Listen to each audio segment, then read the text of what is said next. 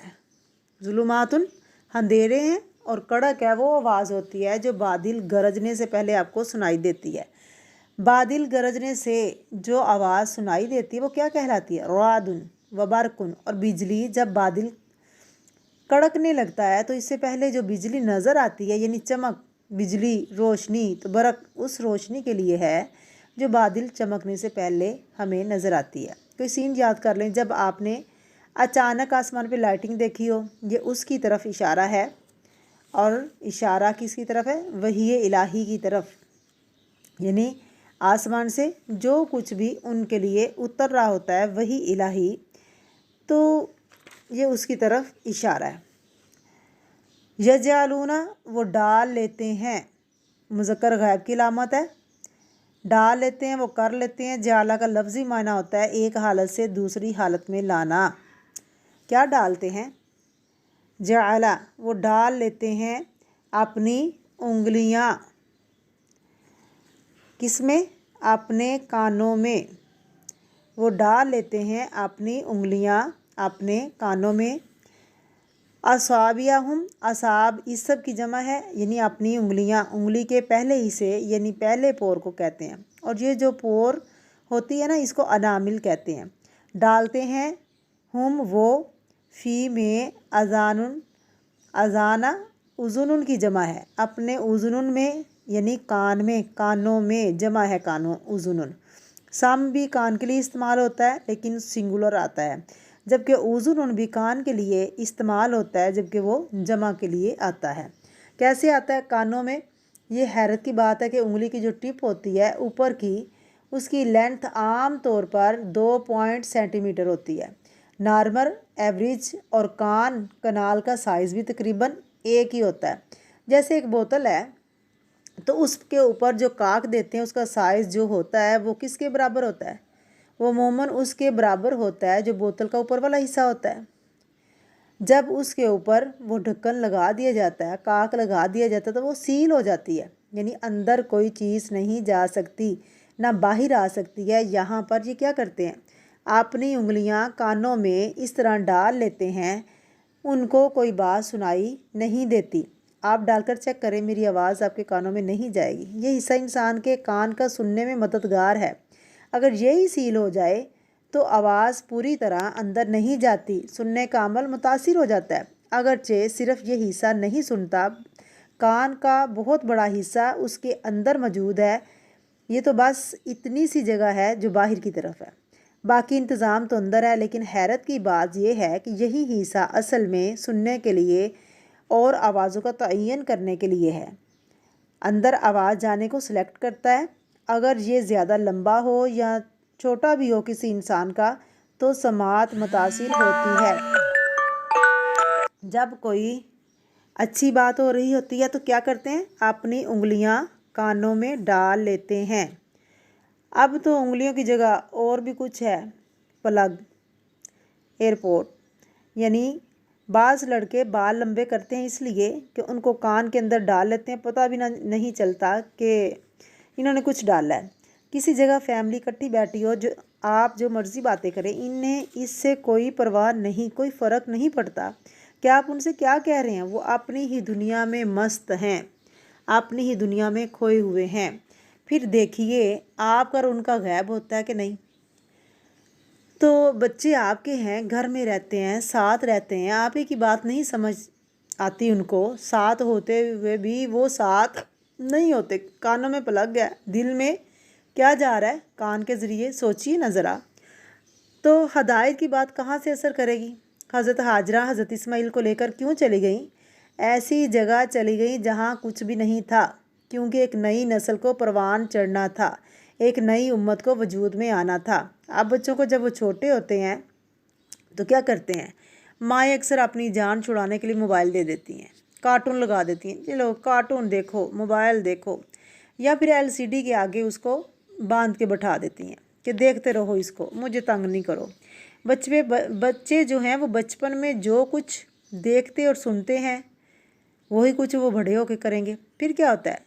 کہ دل معصوم ہوتا ہے اور بڑے ہونے سے پہلے ہی پلوٹ ہو چکے ہوتے ہیں، اور پھر اتنا ان کے دل کے اندر بڑھ چکا ہوتا ہے، پھر نہ وہ آپ سے آنکھیں ملاتے ہیں، نہ آپ کی بات سمجھتے ہیں، حیوان کے حیوان کسی اور ہی دنیا میں پلتے چلے جاتے ہیں۔ اس سے کیا ہے کہ آپ کی فیملی بھی مضبوط نہیں رہتی، ڈسپلن نہیں ہوتا، والدین اور اولاد کے درمیان بھی محبت کے رشتے کمزور ہو جاتے ہیں، دین، ایمان، اخلاق وہ سب کچھ ان پر اثر نہیں کرتا۔ آپ کا خون، آپ کی اولاد، آپ کی نسل، آپ کے بچے آپ کے نہیں ہیں۔ بے حد ضروری ہے کہ کچھ وقت ان کا ضرور ایسے ماحول میں گزرے جہاں یہ ساری چیزیں آؤٹ ہوں۔ ان کو کمپنی چاہیے، ان کو ماحول چاہیے، اور وہ دینا آپ کا کام ہے۔ ان کو اسکول پہنچانے کے لیے، اسکول سے واپس لانے کے لیے ہر تکلیف آپ اٹھاتے ہیں، لیکن کسی ایسے ماحول کے لیے عام طور پر ہم مشکل کا شکار ہوتے ہیں۔ تو ہم کیا کہتے ہیں، آئے بچہ تھک گیا، تو کیا ہے، اللہ فرماتے ہیں کہ ان کو قرآن پاک کی تعلیم دینا بھی ضروری ہے۔ بہرحال یجعلون اصابعہم فی آذانہم من الصواعق، یعنی اپنی انگلیاں وہ اپنے کانوں میں ڈالتے ہیں ڈانٹ کی وجہ سے۔ صواعق سائی کی جمع ہے، نام بھی ہوتا ہے لوگوں کا جو ہوش و حواس گم کر دینے والی بجلی ہے۔ من الصواعق حاضر الموت، موت یعنی بچنا، ڈرنا، الموت موت سے، موت کے ڈر سے وہ اپنے کان بند کر لیتے ہیں، لیکن بچ کر کہاں جائیں گے۔ واللہ محیط بالکافرین، اللہ تعالیٰ گھیرنے والا ہے کن کو؟ کافروں کو۔ ہا واو توا روٹ ہے اس کا، آپ نے دیکھا کہ یا نے دھوکہ دے دیا، یا اصل میں واو تھا لیکن یہاں بدل گیا، حروف علت ہے، تو محیطن گھیرنے والا کافروں کو۔ یہاں اب اللہ فرما رہے ہیں محیطم بالکافرین، تو حالانکہ کافرین کا لفظ آیا ہے تو یہاں بات تو منافقین کی ہو رہی تھی، تو کافرین کا لفظ کیوں آیا؟ کیا آپ نے دیکھا ہے، غور کیا کہ اللہ تعالیٰ گھیرنے والا ہے کافروں کو؟ یعنی اس لیے آیا ہے کیونکہ منافقین دراصل اسلام کی نسبت کفر کے قریب ہوتے ہیں، یعنی کفر کے زیادہ قریب ہوتے ہیں۔ اس لیے اللہ رب العزت فرماتے ہیں کہ جب بھی وہ آسمان کی طرف دیکھتے ہیں، یعنی ورادم و برکن، کڑک ہے اور بجلی ہے، یعنی اللہ تعالیٰ کی طرف سے جو وحی آ رہی ہے، اس میں وعید بھی ہے، باتیں بھی ہیں، وعدے بھی ہیں، ڈرانے والی آیات بھی ہیں اور خوف بھی ہے۔ ان کا حال کیا ہے؟ یجعلون اصابعہم، قرآن کے احکامات کو سن کر یہ کیا کرتے ہیں؟ غور کرنے کی بجائے، توجہ کرنے کی بجائے اپنی انگلیاں کانوں میں دے دیتے ہیں۔ من الصواعق، کڑکوں کے ڈر سے۔ یہ ایسی آیات جن میں ان کا حال کھول کر بیان کیا جا رہا تھا، منافقت کھولی جا رہی تھی، سخت احکامات تھے۔ حذر الموت، موت کے ڈر سے ان کا حال یہ تھا، ہر بات کو اپنے خلاف سمجھتے تھے۔ قرآن پاک میں آتا ہے ہر چیخ کی آواز کو، ہر زور کی آواز کو اپنے اوپر سمجھتے تھے۔ کہتے تھے کہ ہماری شامت آئی، کہتے ہیں نا چور کی داڑھی میں تنکا، تو جو چور ہوتا ہے جس کے دل میں خرابی ہوتی ہے، جو بدنیت انسان ہوتا ہے، جس نے کوئی خرابی کی ہوتی ہے، وہ ہر آخٹ سے گھبرا اٹھتا ہے۔ مثلاً اگر کوئی شخص غلط کام کر رہا ہو تو آپ اچانک اس کے پاس چلے جائیں تو اس کی حالت کیا ہوتی ہے؟ حالانکہ آپ کو یہ پتہ بھی نہ ہو کہ اس نے کیا کیا ہے، گھبرا اٹھتا ہے نا، چونکہ اس کا دل چور تھا، دل میں ایمان نہیں تھا، دل کے منافق تھے، لہٰذا جب بھی کوئی ایسی بات سنتے تو ان کو ڈر لگتا کہ ہمارے بارے میں شاید آئی ہے، شامت ہماری آئی ہے۔ اسلام کے احکامات کو وہ اپنے لیے موت سمجھتے تھے، اللہ کے احکامات میں، زندگی میں انہیں اپنے لیے موت نظر آتی تھی، تو اس لیے تو اللہ رب العزت نے فرمایا کہ حاضر الموت، ان کو موت نظر آتی تھی۔ موت تو آنی ہے ایک دن، یہ جو مرضی کر لیں، موت تو آ کر ہی رہے گی۔ تو اللہ تعالیٰ ہمیں نیک کام کرنے والا بنائے، اللہ تعالیٰ جو حکم دیا ہے اس کے مطابق زندگی گزارنے والا بنائے، اور جن سے اللہ نے منع کیا ہے ان سے اللہ رب العزت ہمیں بچنے کی توفیق عطا فرمائے۔ السلام علیکم ورحمۃ اللہ وبرکاتہ۔